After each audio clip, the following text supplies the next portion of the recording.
In this screencast, I'm going to talk about how you would connect an embedded device to Azure using Azure Functions. I want to touch on how you actually make the devices, what the hardware looks like, and how you get started.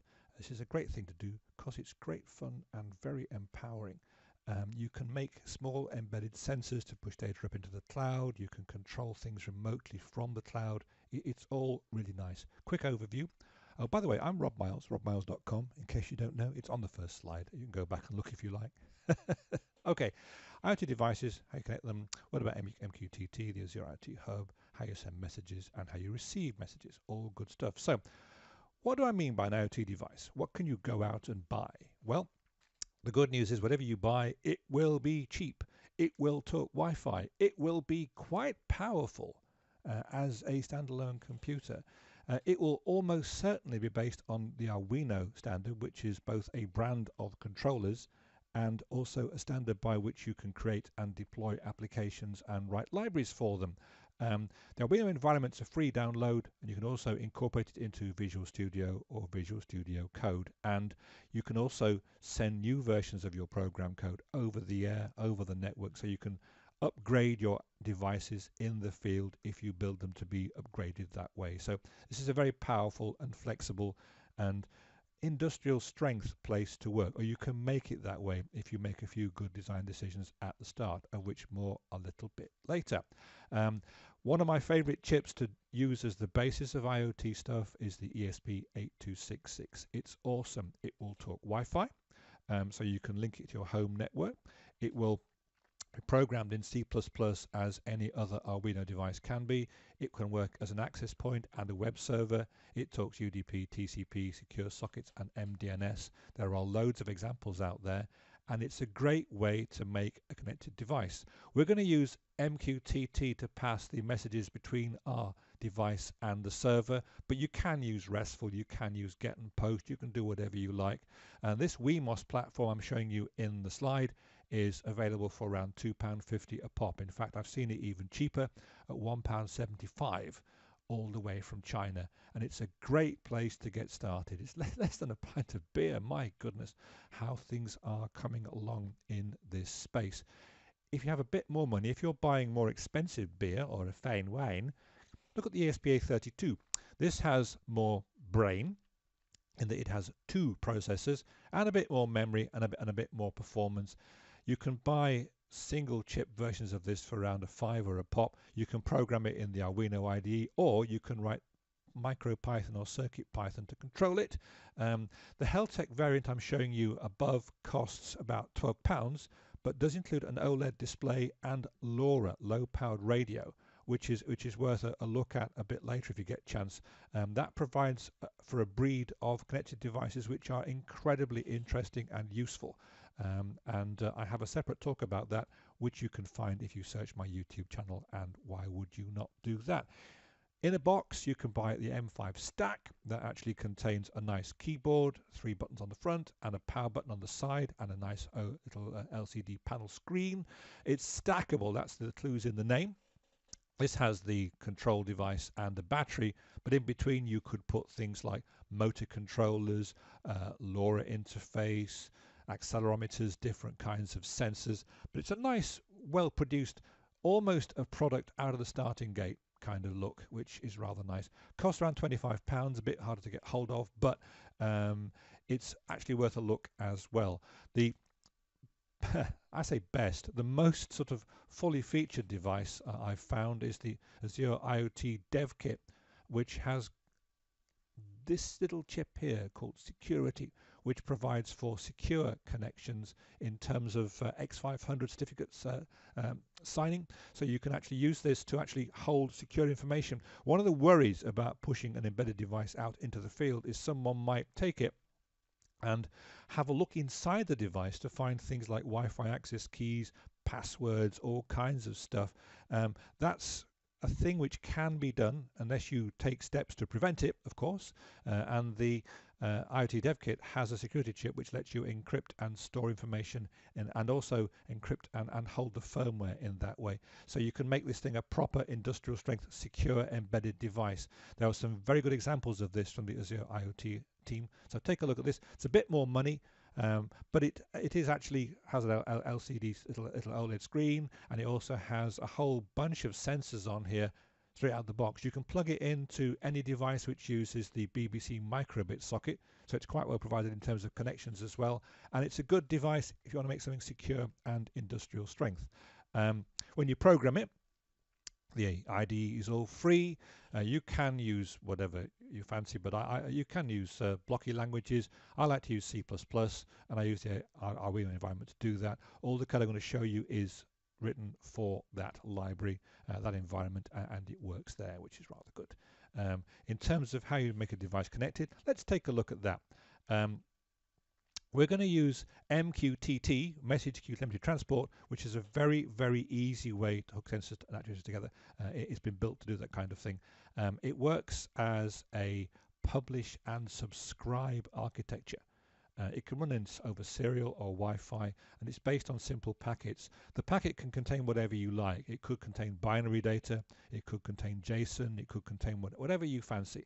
As far as you're concerned, you give your block of data to MQTT and you publish it to a particular location which other processes can subscribe to, and the broker in the middle has the job of actually tying this together. It runs fine on the ESP8266, and it's a great way to create cheap connected sensors, and I'll show you how to do that in the next few slides.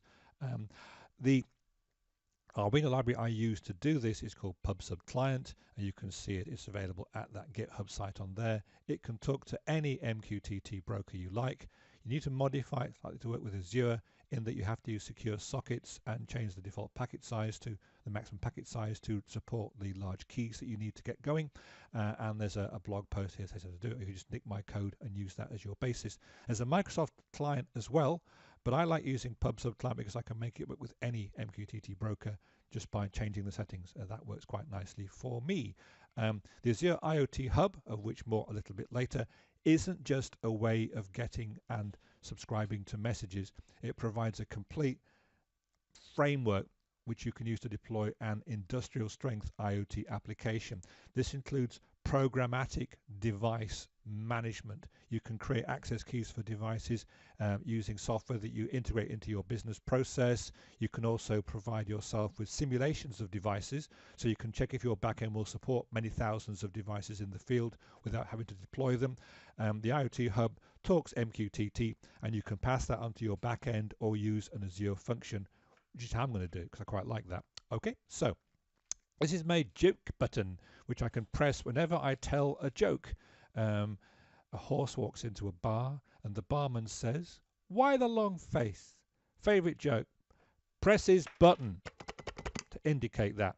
Right, that was a joke. It's cloud enabled. It contains an ESP8266, and I can use it to send messages to Azure should I wish to do that. It all just works. This is the code that creates the hardware. Let's start at the hardware. Let's see how we detect button presses. This effectively sets up two physical pins on my ESP8266, one of which is an output that drives the LED built into the actual chip, little blue LED that lights up under software control, and the other, which is called button, is an input, and it's a special input. It's actually pulled up, which means it has a resistor on there to make the hardware interfacing easier. As far as I'm concerned, I can now read that in software, and that method call or that function call will tell me the state of the button on the button pin. This is how my button press actually works. I keep track of the previous button state. In my loop, which runs repeatedly when the device is active, I read the button. I compare the new button state with the old button state. If it's changed, I record the new button state and I send the status.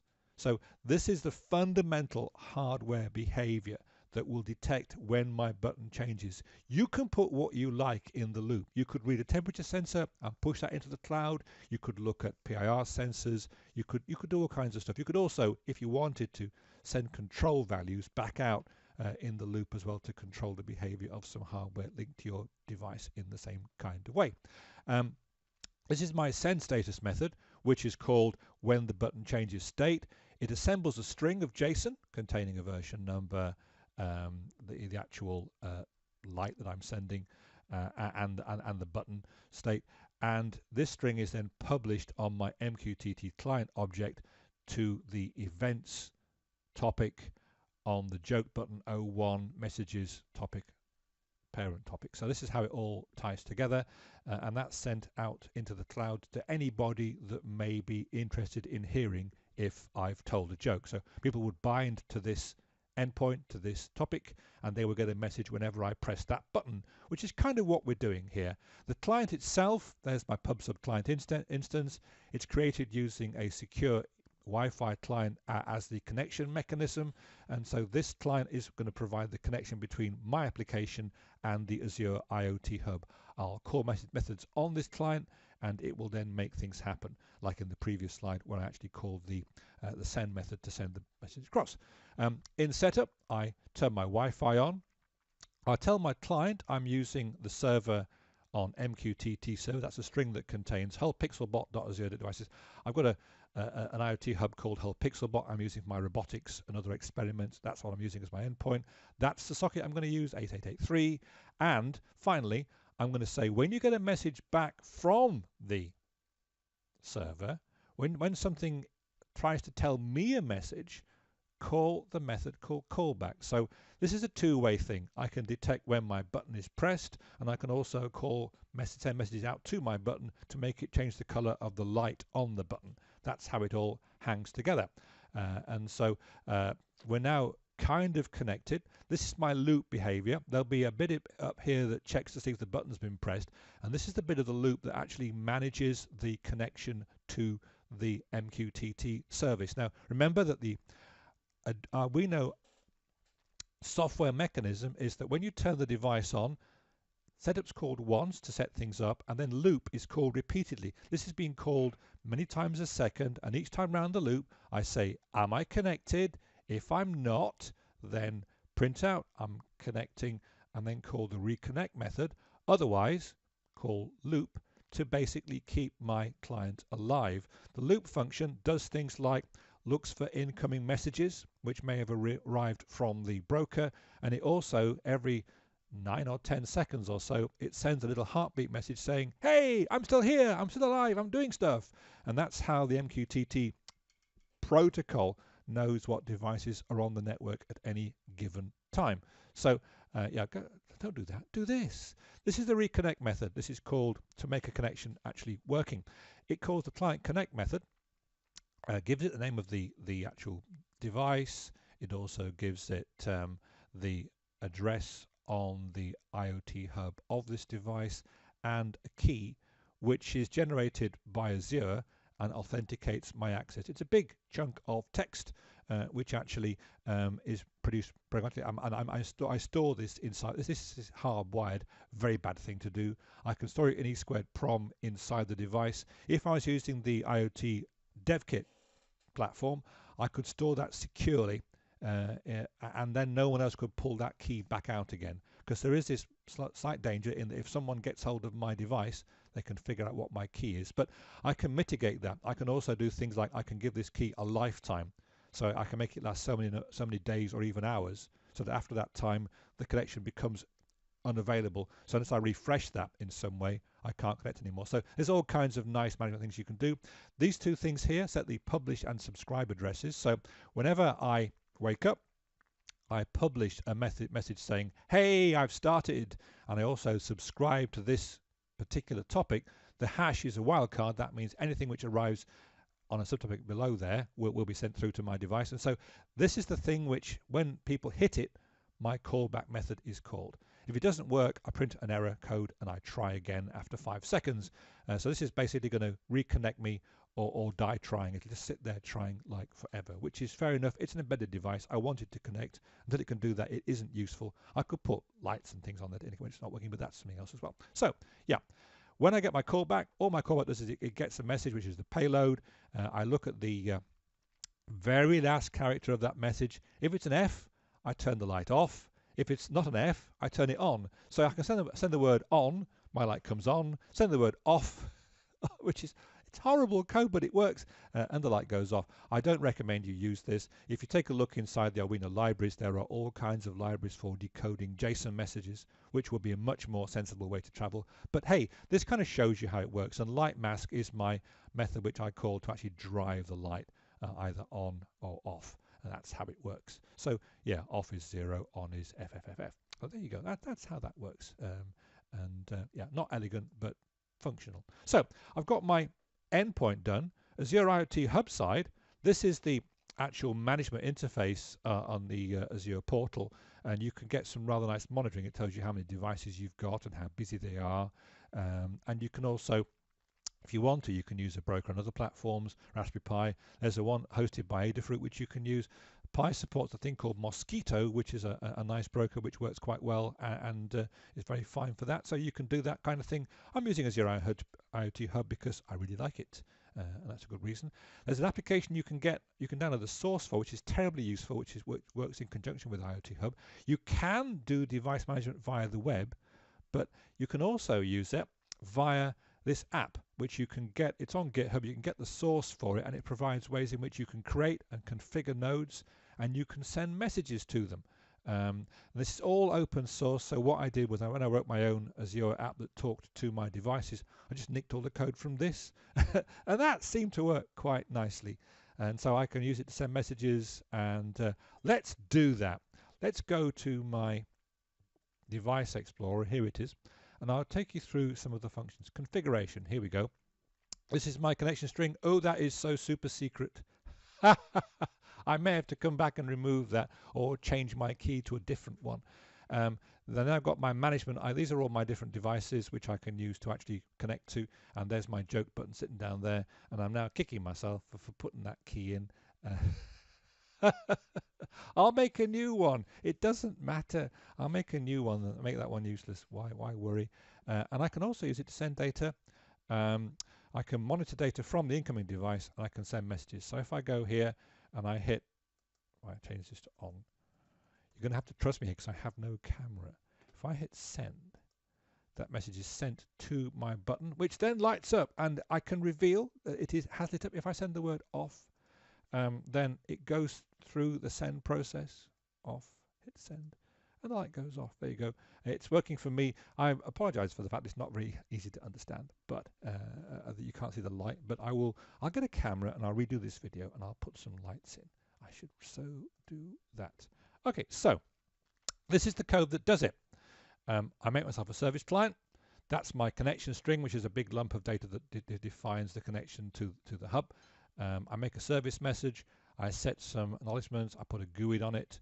I then call the send async, and I call close async, and that's the 4 lines of code, 4 or 5 lines of code I need to send a message from my program anywhere, not just in the hub, in a PC. So I can send things from my PC to my button without using the hub. In fact, I've just done that. That's what the Device Explorer does, but that's the code that does it. It's very, very simple to use and rather nice. That's fine. So sending things is just a method call. That's easy. And when that MQTT message arrives, my code runs inside my button and does whatever it needs to do with the data which has arrived. That's great. Okay, so I'm going to use Azure Functions to respond to incoming messages because this is really easy and kind of fun too. Now, if you need this, make sure that you've got the Azure Functions and Web Job tools installed in Visual Studio. And so you have to go and make sure that's all there. And then you can make a new project which contains Azure Function. So we go into new project, we hit the cloud element, we then pick up Azure Functions, and you can run this in the cloud, which is fine. You can easily deploy it, or you can run it in emulation on your PC. On the PC, you can set breakpoints and step through the function, and that's really useful. I will show you that in a second or two. That's all fine and dandy and in place and working. When you look at your function, there are a whole bunch of different possible triggers for an Azure function. You can have them triggered by database actions. HTTP trigger means you can have the function run when someone hits a web address. Excuse me. Wow. Excuse me. And we're going to use IoT Hub trigger, this guy here, and we're going to use the storage emulator for now because we haven't got any backend storage at the moment wired up. The connection string, I'm going to put a setting in here which will get picked up from my settings file, and that will effectively tell the system what the connection which will link up to my Azure IoT Hub. And then down here on the next one, I've actually got the path, which is going to be the point at which my function will get called. I've set it as a wildcard on the devices topic, which means that if any device sends a message to that topic, the Azure function will trigger. So my joke button would do it, or any of my robots would do it. If you want to, you could have a different Azure function for every device by putting a name in there and not using the wildcard, but I want it to trigger on everything because it's easier to show that working. So that's all done. That's good. Yeah, like I said, that's how it works. You can link it with a storage account. I'm using the emulator because at the moment I don't want to actually store any data, but you could have a thing where if my sensor sends a thing to my Azure function, it then triggers, runs, drops it into a storage area, and I can then pick it up and do things with it in the cloud further down the tracks. This is the code that does it. And my code is tiny because my code, yeah, I love this. That's all there is. It lives in a class. It is a function. This function will run when my button is pressed. And that's it. There's no server, there's no service, there's no back, and there's just a function hanging out there in the cloud that runs when my button is pressed. And I love this. I have to get some keys, some linkages between my function and the IoT hub. I have to go and look at the endpoint inside my IoT hub. I have to get some text out of there. I have to get some properties out of the Azure portal and drop them into my code. That's the endpoint string I need. I add that into the settings file. Here it is, and that's the connection string, which is analogous to what's sitting inside the button, authenticating it to the hub going the other way. And so this is a little bit of JSON which lives inside your project, and you drop that in, and at that point you're in business. When you run the program, it doesn't do much at the moment. It just sends a diagnostic message out onto the screen whenever someone presses the button, but it proves the fundamentals of how this works. And at this point you're kind of in Azure land, so you can use service bus and whatever you like to pass information between your processes and do fun things with the data. This is the code in its final form, and at the moment, as I said, it's just making a logging message and then producing it out there. These things are awesome, and remember that you only get to pay for the service when it's actually hit. There's no cost in terms of running the server all the time. It just sits there, and when it runs, that's when it costs you money. So I can show you this actually working, which is rather nice. If I go into Visual Studio and I pick up Azure Function, this is my code. There's my run. There it is. If I hit run on here, then this will do a whole bunch of things. It'll compile it. I'm deploying it on my PC for tests, so up comes the actual interface. Here we go, and up it comes. And yeah, there's a few button presses I've made earlier, including just now. If I press the button now again, listen for this. Down, up, down, up. So that's basically, I'm pressing a button in an embedded device and a piece of code in the cloud is running. And I think that's completely and utterly awesome. So yeah, it's very easy to build connected devices and very cheap. MQTT is a good platform for doing this, and Azure IoT will hang on the back of that and provide industrial strength support for MQTT devices, and Azure Functions are great for connecting to them. I hope you found that useful, interesting and informative and everything else. I'm Rob Miles, freedoms.robmiles.com. By all means, take a look at my stuff. Thank you for watching.